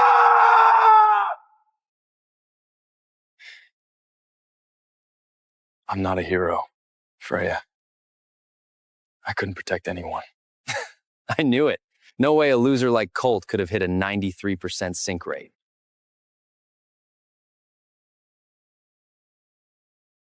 Hey there, Freya. Vex! Perfect timing! Let's see where your sync rate is now. Since Freya's injury, you're the strongest fighter we've got. Tomorrow's trial is all riding on you, man. Synchronization rate, 48%. 48%! The Revos poured all their resources into this guy, and after all these years, he only made 48%? That's amazing! We actually have a shot at winning! I swear to God, Ed, I'll bring glory to the House Revo. Don't underestimate Blake Vex. His sync rate might already be over 50%. Shut up, Colt! You can't even pilot, you don't get a say here. If Freya hadn't risked her life to save you, her neural tracks wouldn't be damaged. Her sync rate has been stuck below 50% for 2 whole years. This is all your fault! Enough. It was an accident. Besides, with Vex beside us, we still have a fighting chance. God willing, we'll pull through. Damn right. With Vex on our side, we're gonna win. What a bunch of idiots. Like I'd die for the Revos. But Freya, I'll definitely make you mine. Vex, something's off about him.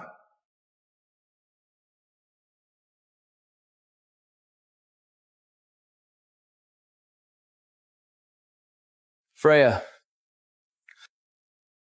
The trial's tomorrow. I brought you some good tea. It'll help you sleep better tonight. Thanks, Vex.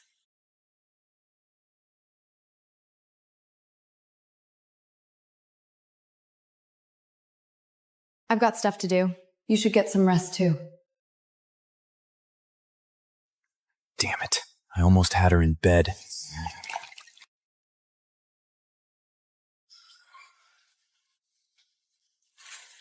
If I lose tomorrow, take this money and run. Freya. No, I'm not leaving you. Okay, listen. This is probably out of nowhere, but I've liked you for a while now. Ever since you saved my life 2 years ago. So please, don't fight tomorrow. I don't want anything to happen to you. Really? Colt? This is what you gotta say? I am the head of Fance Revo. If I fall with my people. Freya. I never thought you'd say something so cowardly. You disappoint me. I can let anything happen to Freya. But the only physical mech in Arcadia City belongs to the Iviches. Unless the Tempest. Synchronization rate, 93%. 93% sync. Still not enough to summon Tempest. Damn it, there has to be another way.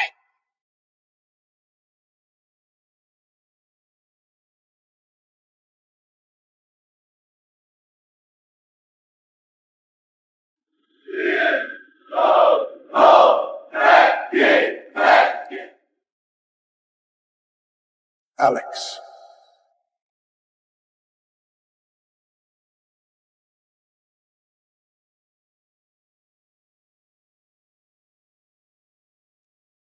Two years, and seeing Tempest still gets my blood pumping. No, Colt. Don't go there. Colt, do you see that? That's Colt Thorne piloting the Tempest. He's the hero who saved the world. He's the one I see in my dreams. She dreams about me? What you just witnessed was the legendary Colt Thorne piloting Tempest and taking down the Apex Star Beast. Today's trial serves for one purpose, to find Arcadia City's strongest candidate for Pacific Tempest Base and the chance to become Tempest's next pilot. Alex, initiate the simulation. Quantum Hollow Mech Combat Simulator activated. The mechs in this arena may be simulations created by Alex, but the pain is real. So is the neural damage. If anyone here is afraid to die, walk away now. Revolt House breeds no cowards! I'll go first.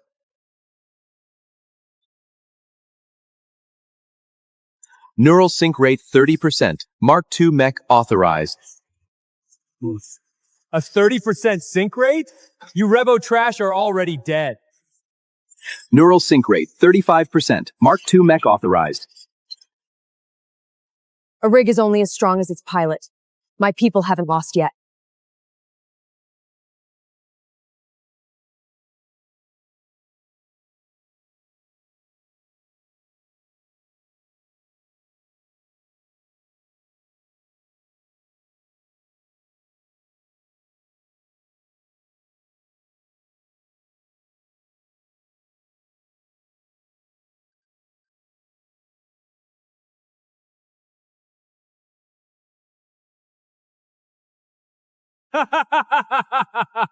Stop. Get on your knees, Freya. Swear yourself as my sex slave, or sit back and watch your people get slaughtered one by one. Breeds no cowards!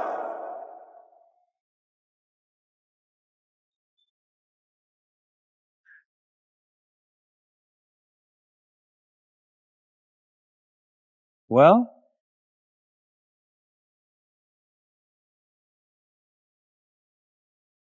Fine. I'll fight. Neural sync rate confirmed, Mark III mech authorized.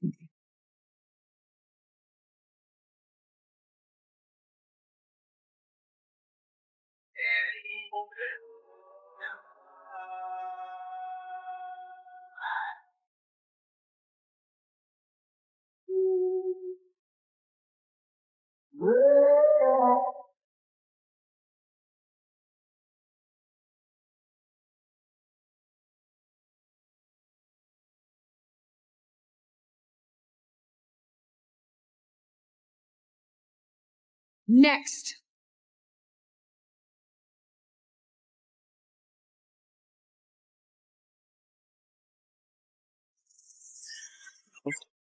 Neural sync rate 56%. No way. Blake hit a 56% sync rate? That's even higher than Freya at her prime. Freya.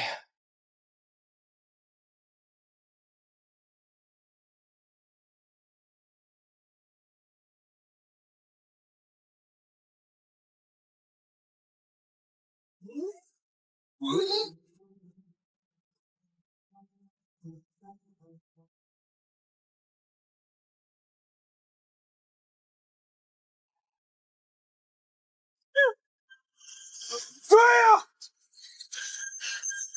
Too slow, Freya.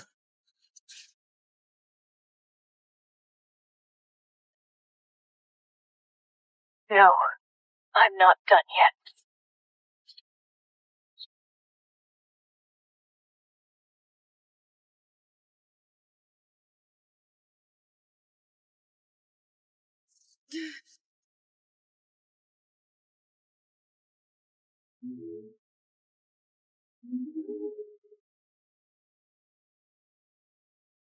No.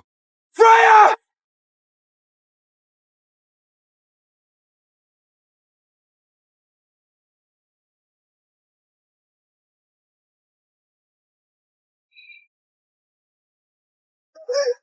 Freya!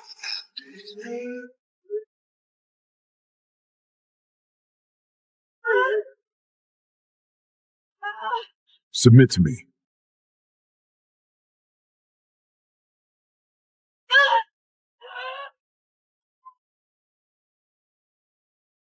Keep me happy as my slave, and I might just let you live. Hell, I might even let Revo House crawl away with scraps. Any more Revo losers brave enough to die? No? Freya. Then Freya belongs to me, and the chance to pilot the Tempest is mine! I'll fight for Revo House! Get your ass back in line, Colt. You're a Sync Zero loser. You have no right to represent Revor House. Just because your name is Colt doesn't mean you're the legendary Colt Thorn. You're gonna get yourself killed out there. It's Vex! Vex is here! Freya is saved! Stay out of the way, Cole.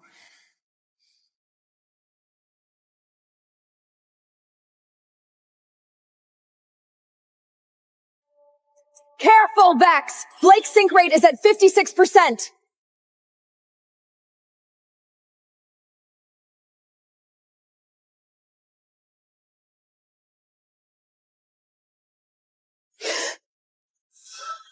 I'm here to offer the crest of Revor House and the deed to its hereditary barony and Reneriton power to Lord Blake.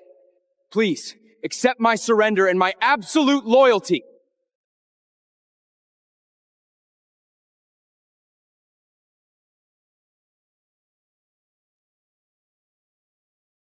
Vex, what the hell are you doing? I don't have Revo blood in my veins, Freya. You think I'm gonna die with your doomed little house? Lord Blake's the future. My father raised you like his own son. God will judge you for this, you traitor! You made the right choice, Vex. Get up. From now on, you're an Ivich. Freya, my sweet little slave. Time to get on your knees and kiss my feet. I'm going to have a lot of fun breaking you. In your dreams! Then die.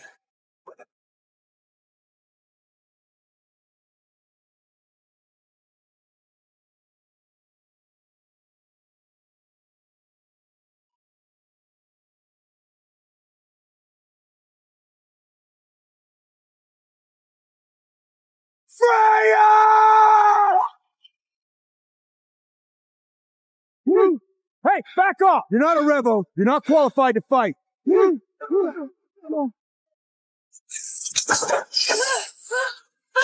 Be my slave or die.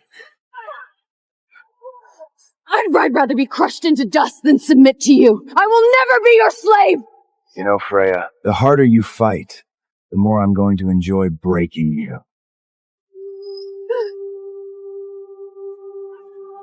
Freya!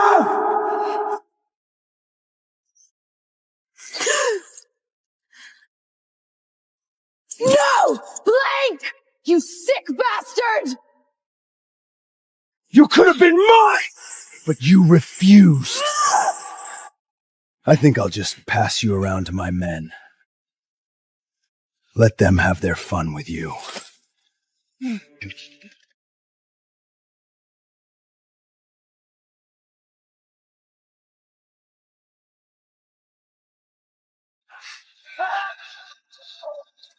Just one piece left.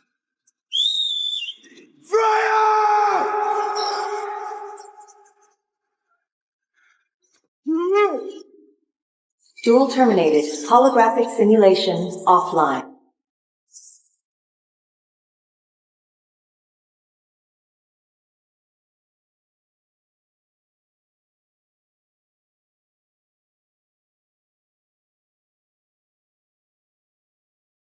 Who the hell are you? You think you can interrupt my duel like that? She surrendered, that's it. Now I, Colt Thorne, husband to Freya Revo, will take the fight for Revor House. Neural 100%. Neural link established. Summoning the Tempest.